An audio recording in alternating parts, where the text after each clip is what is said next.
doing a timing chain replacement on the 22RE. This is it with it. This is it removed right now.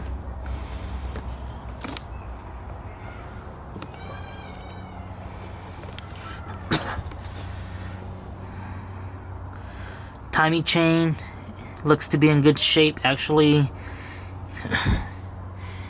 the timing tensioner also appears to be in good shape.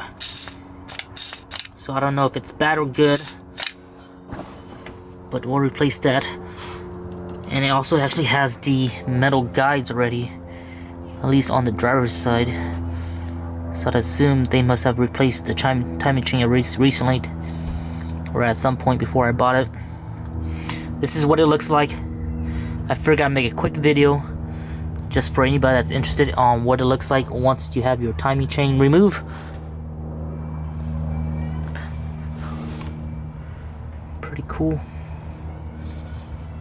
I also dropped the oil pan just because I wanted to clean it, put a new seal on it, remove the radiator. Power steering pump has come off, the bracket comes out, fan, pulley, everything comes off. So it's gonna be a lot of work. Just waiting for some new parts.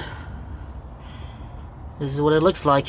If you guys are ever wondering what it looks like once you have your timing chain removed, timing cover, you have to be very careful you don't mess up the head gasket.